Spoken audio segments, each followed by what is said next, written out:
Tayangan video saya kali ini akan membicarakan tentang kejadian dermatitis baik itu pada wajah ataupun pada tangan karena masa pandemi COVID-19 inflamasi. Nah, tipe daripada dermatitis ini pada masa pandemi ini terbanyak adalah terdapat di bagian tangan dan paling banyak adalah di bagian jari, di garis-garis jari atau di bagian sela-sela jari. Adanya tisu garis-garis, tampak basah, dan nyeri. Dan ini juga dapat ditemukan pada kasus yang akut atau subakut maupun yang kronik. Nah, membedakannya bagaimana? Kalau akut tentunya biasanya ada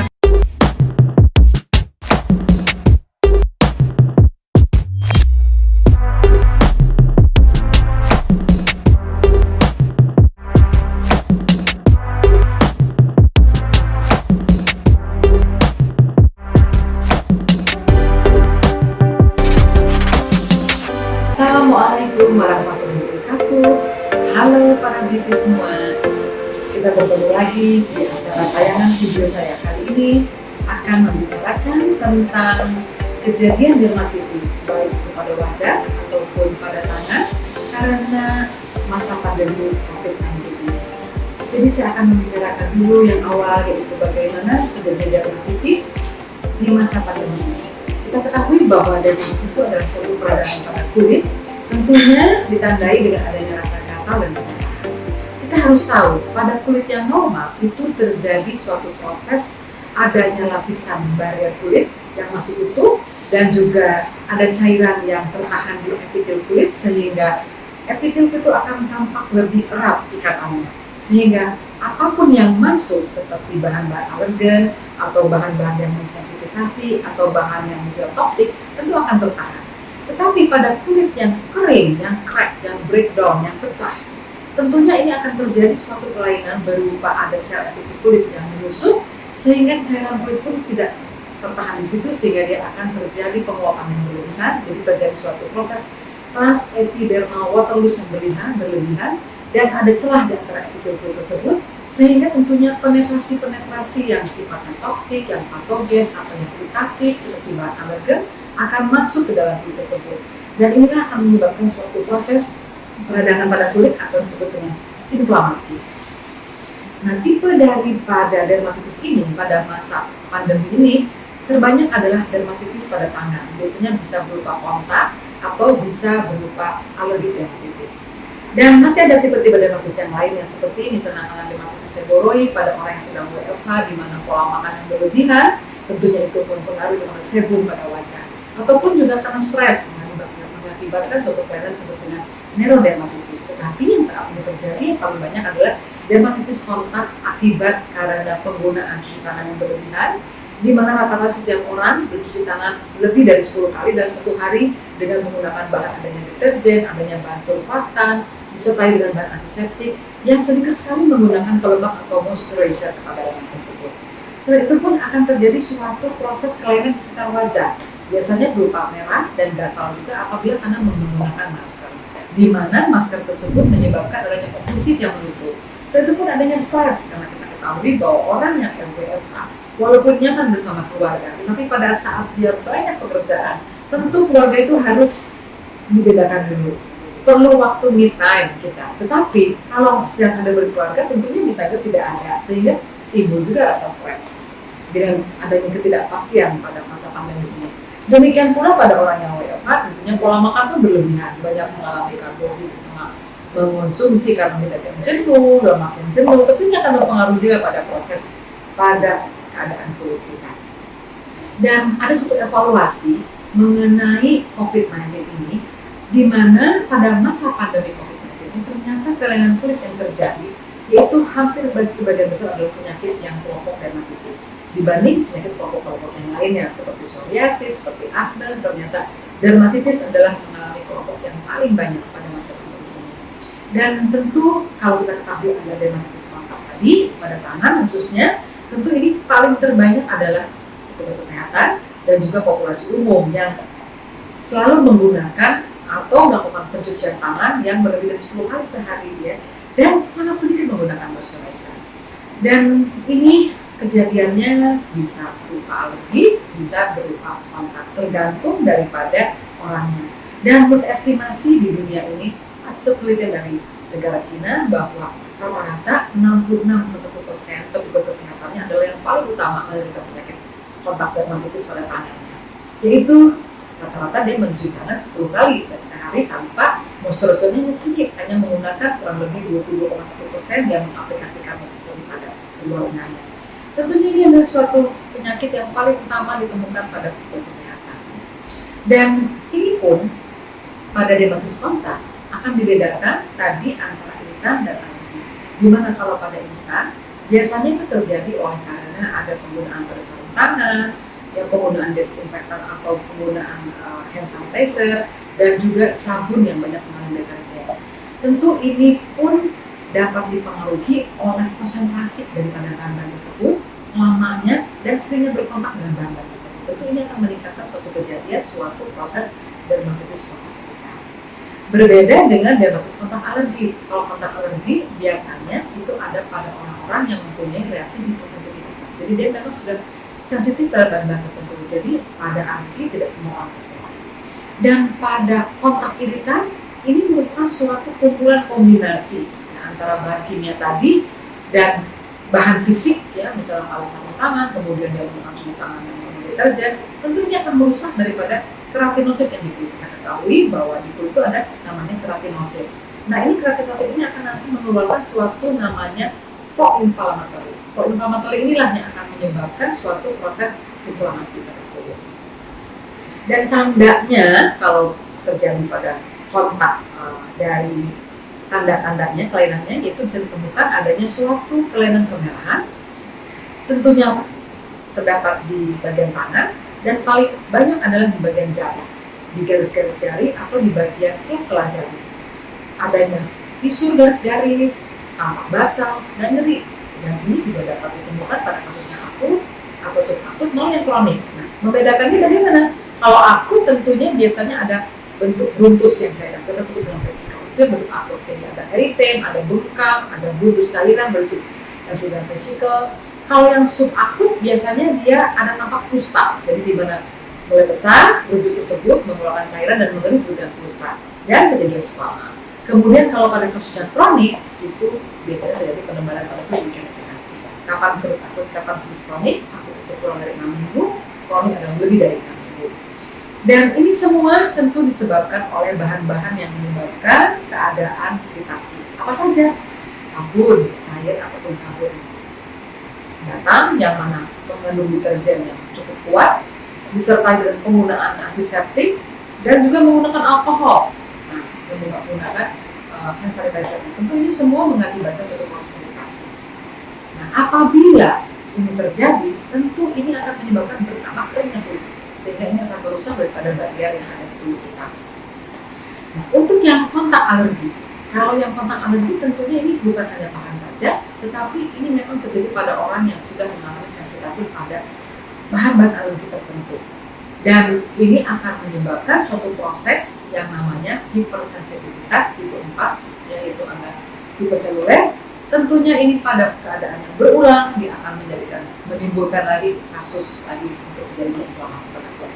Dan ini bukan hanya pada bahan saja tadi, bukan hanya deterjen, ini juga dapat terjadi pada pewanginya, pewarnanya, pengawetnya, surfatannya dari bahan-bahan tersebut. Tentunya ini pada kasus yang sifatnya kontak alergi itu lebih complicated.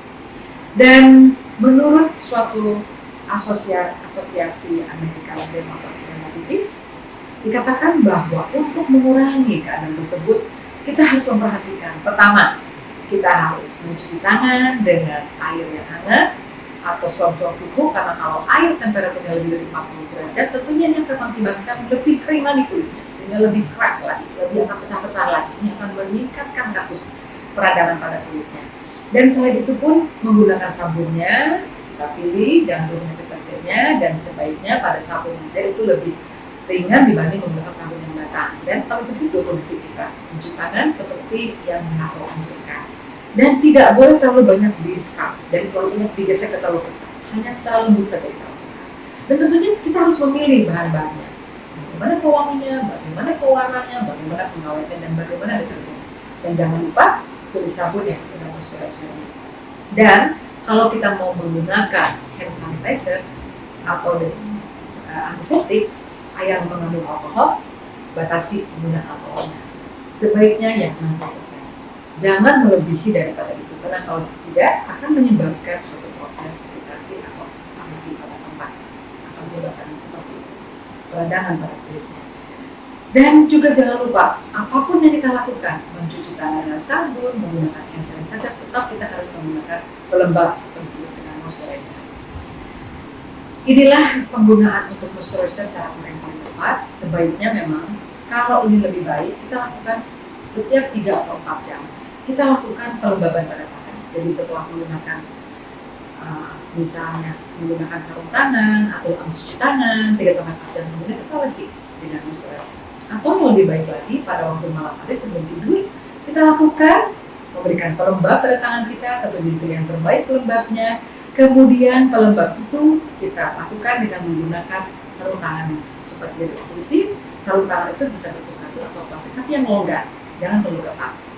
Dan kita aplikasikan biasanya satu ujung jari, jadi kita lakukan 2 ujung jari kita, misalnya 1-2 ujung jari seperti ini. Nah, kita lakukan pengolesan pada kedua tangan kita. Tentu ini akan menyebabkan kelembaban yang lebih baik. Biasanya tergantung dari jenis kulitnya. Kalau kering sekali, boleh menggunakan bahan-bahan yang mengandung petrolatum atau mineral oil sehingga lebih tampak kelembabannya. Dan kasus yang lainnya selain pada tangan adalah kasus yang namanya disebut dengan acne mechanical karena masker, disebut dengan masker. Ini adalah kasus gawat yang terjadi karena penggunaan masker. Ini terjadi oleh karena faktor adanya mechanical, karena ditutup, karena kemudian tekanan, kemudian gesekan, dan juga bisa mengganggu pada mikroflora yang ada di sekitar kulit, di sekitar kulit masker. Karena apa? Karena terjadi proses panas, juga perubahan pH-nya juga, dan tentunya kelembaban. Karena pada orang-orang yang menggunakan masker, khususnya pada wanita, bisa menggunakan sunblock, ditambah dengan itu mengandung adanya krim-krim, tertutup, terjadi transpirasi, terjadi penguapan uap air, sehingga hidrasinya akan lebih meningkat. Ini tentunya akan mengganggu pada proses mikroflora yang ada di sini. Dan pada penggunaan masker yang lebih lama, tentu di sini akan meningkatkan kejadian sebum lebih meningkat. Karena menurut suatu penelitian, dengan meningkatkan 1 derajat Celcius suhu saja dapat meningkatkan 10% daripada ekspresi sebum. Sedangkan sebum adalah sesuatu yang bertanggung jawab itu terjadinya akne. Dan tentunya sebum tersebut itu terdiri dari atau mengandung squalene, ini bahan yang paling poten untuk menyebabkan kejadian akne. Oleh karena itu kita harus batasi. Jadi kalau sebaiknya kita sedang WFH, ya lebih baik kita berada di rumah daripada kita berada di luar, apalagi kita mempunyai masalah dengan kulit kita. Jadi kita harus pahami betul bahwa tadi masker terjadi oleh karena perubahan daripada sebumnya meningkat, komposisi sebumnya juga meningkat, terutama squalene, ditambah dengan kulitnya yang mengalami hidrasi oleh karena tertutup adanya pernafasan, adanya penguapan sehingga kita mengalami uap air di situ, mengakibatkan hidrasi pun meningkat, jadi kulitnya lebih lembek, sehingga akibatnya terjadi barrier kulitnya menjadi lebih terjadi maselasi, jadi terjadi iritasi di situ. Dan iritasi tersebut itu mempengaruhi pada retinositnya, juga mempengaruhi pada upper daripada folikel pilar sebasea, di mana upper folikel pilar sebasea adalah suatu bagian yang banyak menemukan sebum, sehingga tentunya ini akan berpengaruh pada bakteri yang tadinya normal, bakteri P. acnes yang akibatnya menjadi patogen, tentunya akan mengakibatkan suatu kasus akne. Dan untuk mengetahui bagaimana nih akne atau masker terjadi ini, biasanya kejadian ini terjadi 6 minggu setelah penggunaan daripada masker. Seperti itu. Kecuali pada orang yang memang sudah memiliki bawaannya akne. Jadi kalau memang daerah sebelumnya sudah ada akne, tentu akan memperberat.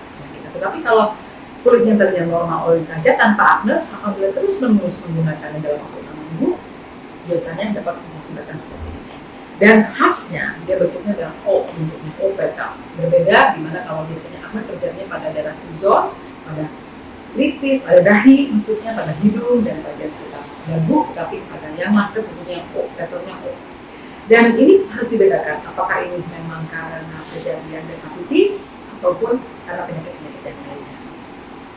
Dan ada beberapa biasanya gejalanya pada acne ini ditandai dengan adanya keadaan disebut dengan gatal. Jadi ada gatal yang rasanya di sini ditandai dengan banyaknya tali sebum, ya. Tentu ini akan mempengaruhi juga pada proses setiap orang ingin menggaruk atau memegang, ya, sehingga itunya yang tadinya hanya komedo atau papul saja peradangan menjadi inflamasi, menjadi infeksi, sehingga akan memperparah penyakit. Dan kalaupun terjadi masne, biasanya ini tipenya acne yang derajat ringan sampai sedang, jarang menjadi yang berat. Dan umumnya dapat ditemukan adanya komedo, ya. Komedo itu terdapat adanya di pipi ataupun badan hidung. Tentu untuk memilih produk atau cara yang mengurangi keadaan tersebut, pertama adalah menggunakan bedah masker tidak lebih dari 4 jam. Kalau 4 jam harus diganti, karena itu menyebabkan oklusif, menyebabkan terjadinya penguapan lebih banyak dan menjadi basah di maskernya. Itu akan meningkatkan vibrasi dan menyebabkan kulit tadi menjadi iritasi. Dan kita harus melihat pada saat penggunaan kapan kita perlukan dan berapa lama. Walaupun misalnya 4 jam ganti, 4 jam ganti, sebenarnya ada waktu istirahat untuk mempunyai respirasi yang lebih baik. Dan jangan lupa kalau seandainya memang terjadi keadaan yang iritatif, sebaiknya hindari menggunakan masker yang perlu menutup, atau bisa saja misalnya masker tersebut diberikan lagi tisu, misalnya diberikan lapisan lagi untuk mengatasi atau mengurangi karena tadi adanya vibrasi akibat uap air, sehingga terjadinya maserasi pada kulit. Jadi diingat, menggunakan sunblock atau krim-krim harus yang hypoallergenic, dan apabila kita sedang melakukan perawatan, baik itu perawatan menggunakan whitening agent, perawatan misalnya untuk rejuvenation, anti-aging, atau perawatan untuk acne, pilih bahan-bahan yang tidak mengiritatif. Karena kalau terjadi pengelupasan kulit kemudian menggunakan masker, ini akan mengiritatif, yang akan memperparah penyakitnya. Jadi yang penting adalah pada saat kita menggunakan masker, menggunakan cuci tangan, semua kita harus perhatikan dengan sebaik-baiknya.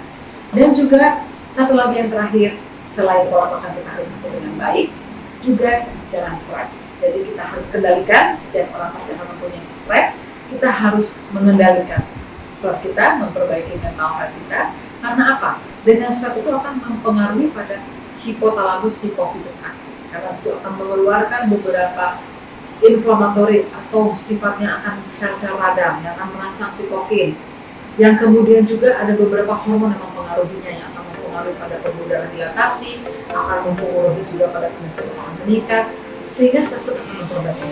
Sehingga kita harus mengingat bahwa kita harus tahu bahwa stres pun kita harus manajemen. Jadi kita harus mengingat, apabila kita sudah mengalami gangguan pendarahan, mengganggu tidur karena gatal, mengganggu pekerjaan, apalagi sampai ada infeksi pada kulit, sebaiknya kita melakukan. Karena tentunya dokter akan memberikan produk dan cara yang tepat untuk mengatasi kulit Anda yang bila mengalami. Baiklah, cukup sekian dari saya, semoga bermanfaat, dan jangan lupa subscribe, share, like, dan komen. Assalamualaikum.